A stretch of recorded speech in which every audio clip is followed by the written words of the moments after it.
Acting Deputy President, I rise in support of this motion. Since the last sitting, I have travelled the Murray-Darling extensively, right down from Murray Bridge. I've been to Wentworth, where of course the Murray intersects with the Darling River. I've driven up the lower Darling twice. I've been to Menindee twice, and I might point out I've been there. I went there before the highly publicised fish kill. I've been across to Mudgee, up to Dubbo, through Bawarrina, Dalby, Goondiwindi, and even to Tilpa, which is about 200 kilometres north of nowhere in New South Wales, where the river was as dry as a bone. We've seen the fish kills. I don't think we need to really talk much more about that. I've seen bone-dry rivers. When I left Dubbo 2 Mondays ago to drive north up into the Northern Basin, there was 1,665 megalitres of flow at Dubbo. A 3-hour drive north on the same river, the flows were down to 0. And in between, the only thing that was there was irrigation, irrigators taking water for their crop. Now, in some sense, people say they have an entitlement. But what about the people downstream of them, the people at Bawarrina who are desperately worried they won't have any water, the people at Burke that are on the verge of not having any drinking water, the people at Walgett, not on the same river system but northern New South Wales, who have no drinking water from the river because of the state that it is in. Since the last time I was here as well, we've seen the Productivity Commissioner hand down a review on the state of the Murray-Darling, and that review raises some very serious concerns about the risks associated with the 605 gigalitre SDLs, and also in relation to the 450 gigalitre efficiency measures. Now, we need to be having regard for what the Productivity Commission has said. We've also had a Royal Commission handed down, a Royal Commission report handed down, and that report was quite scathing. That report suggested, in no uncertain terms, that the Murray-Darling Basin Plan is based on legally and scientifically flawed data. And I think all of us should be, who have regard to the rule of law in this place, and indeed to science, needs to pay heed to what the Royal Commissioner has said.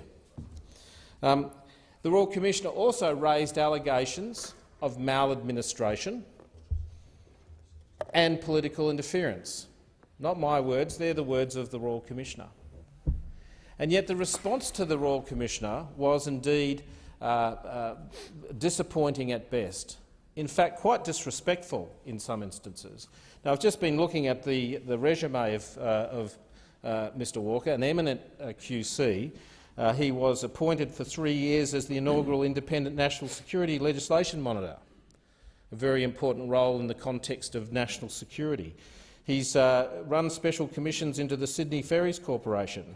He was counsel conducting inquiries into the Casino Control Act 1992, Special Commission of Inquiry into Campbelltown and Camden hospitals. His resume is quite deep with very, very important roles, and he is an eminent QC, a man of intellect, and yet some of the responses we saw to the Royal Commission report were very, very disrespectful, coming from government ministers. And I understand that Mr Noel Blair, Water Minister in New South Wales, and of course Mr Littleproud, the Federal Minister, they both represent communities that have irrigators in them. Now, Mr Littleproud, of course, represents the townships of St George, of Dirranbandi, of Dalby, of Goondiwindi, all cotton-growing and irrigation areas. And one would be, I would imagine, in circumstances were I ever in a position that he were, where he as a minister represents the Federation, would have been much more measured in his response to the Royal Commission and much more respectful. Even in South Australia, we've had very, very soft responses from the Premier there, Stephen Marshall. This quite disrespectful of a Royal Commissioner because people just didn't want to hear what he had to say. Would we have? Has anyone said the same thing of Commissioner Haynes? People might have argued the toss about some of the recommendations that he's made, and are arguing the toss over some of the recommendations that he's made.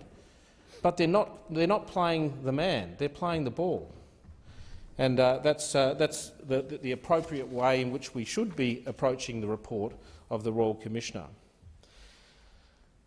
Senator Hanson-Young stood up and criticised the corporate irrigators and the irrigators. I'm not going to do that because they're not actually the problem. They are a symptom of the problem. They take water they are legally entitled to take because the system allows them to do that. Okay? So I think we need to be careful about directing blame unnecessarily at irrigators. I might add, and we know from the Four Corners show Pumped, that there were some irrigators that were breaking the law. Okay, and that is totally unacceptable, and some of them are actually before the courts right at this very moment, and that's where they should be, answering charges under judicial processes, so there's fairness, but we need to deal very, very swiftly with people who are taking water unlawfully. The situation we have at the moment is not about breaking laws, it's about broken laws. It's about us letting them do what they do. Now, I have foreshadowed that tomorrow I'm introducing a bill into this parliament to ban the exporting of cotton. Now, I've done so after my trip up into the north, seeing the great expanse, the expanding nature of that particular industry. Once again, they're not doing anything unlawful. They're doing what they are allowed to do. I've looked at this and said, well, OK, if we can't solve this problem in a sensible and measured way, then we need to then look at perhaps some more extreme approaches. If we can't sit around and say, let's deal with the recommendations of the Royal Commissioner in a sensible way, then we might have to do something else. Now, for me, cotton is a crop that is grown and then merely exported. It's a water-intensive crop that is grown and exported. It is the equivalent of exporting water. And that's a silly thing to do from a country that is actually the driest inhabited continent on the planet. It does not make sense. So I've put up what people might call an unpalatable bill, but it's there, sitting there, hoping that we find a better solution, hoping we find a solution that balances out the needs of all the people across the river. We need to look at the river from a needs-based perspective, and we need to prioritise some of those needs. I've given the example before about what's happening in Dubbo, where all of the water flowing down a river is going to irrigators. I don't mind water going to irrigators, but all of it in circumstances where people are running out of river water to drink. We need to look at this properly. The Murray-Darling Basin Plan, born of unlawful and unscientific methods, according to the Royal Commissioner, of whom I have great respect for, deals with the allocations of water, the total amount of water that we can take safely from the river. The Royal Commissioner comes to the conclusion that it shouldn't be 3,200 gigalitres that we need to return, that it should be a number probably starting with 4. And we need to relook at that. An allegation has been made by someone like the Royal Commissioner. We need to tackle that allegation. I I would like to have both the state jurisdictions and the federal jurisdiction look at what he's written and deal with it.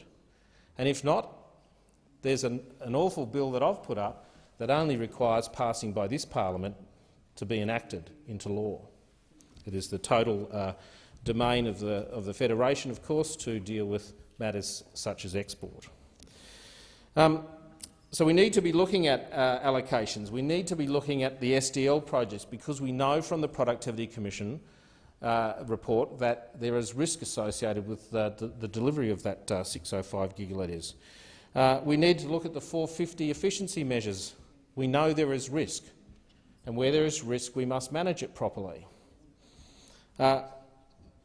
Last year, February last year, we voted on a Northern Basin review, and this chamber rejected the proposal to return 70 gigalitres of water from the river back to irrigators in the Northern Basin. Unfortunately, when it was brought back in May, it passed. So we allowed 70 gigalitres to be returned back to irrigators, and just look at the situation we are in, not necessarily because of that legislation, but looking at it beside the circumstances we find ourselves in now. I think that was a most unwise thing for the Senate to do. And I said at the time that I was concerned about the science. I said at the time that the Senate was not well informed. We didn't have all of the data before us. We also need to be not just looking at the river system in terms of allocation, but looking at what are the smart crops to grow.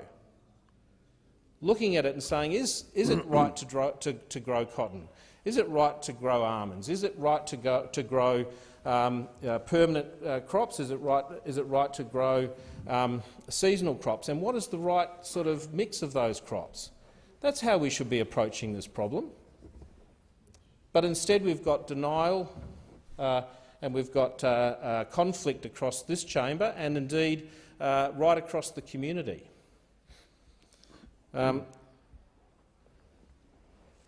Unfortunately, there are too many vested interests in this whole process. I have been calling from the first day I sat in this chamber. I lodged a motion. So my first day as a senator, I lodged a motion for an order for production for documents relating to the Murray-Darling. I have been fighting since I've been here for transparency, and indeed the Royal Commissioner has found that the whole Murray-Darling plan is being implemented under a veil of secrecy. The Murray-Darling River is not a weapons system. It's not an intelligence operation. We need to be completely transparent in how we are managing that river and how we are spending taxpayers' money, and that is not happening at this point in time. We see a circumstance where a claim has been made about political interference. That should alarm people.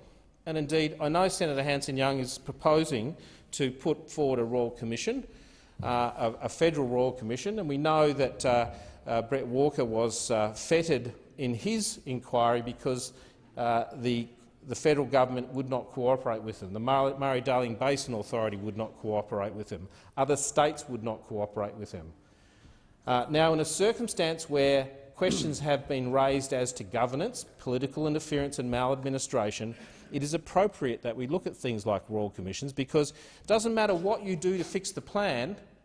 If the governance structure is corrupted in some way, we just end up landing back in the same space. Cool, calm heads. Let's stop rejecting ideas. Let's sit around the table. Let's sort out how to fix what is clearly broken. It doesn't help that Senator Ruston stands and says this is all political. No one's controlled the timing of the deaths of Murray cod at Menindee. To suggest that somehow this is motivated by an election is, in my view, disingenuous. Okay, it is. You know, we've got dry rivers. We've got people running out of. Please don't smile, Senator Canavan. We've got people in Walgett without water. We've got people in Walgett without water. I know that I had a briefing the other day from someone down in the a scientist down from the Coorong, and we've got problems down there too. And so we need to look at solving the problem. And we don't need people with vested interests who are solely representing. I understand people represent their electorates, but you have to be mindful of national interest. So we need to fix this. This is about national interest. It's not about the Nationals' interest. Thank you.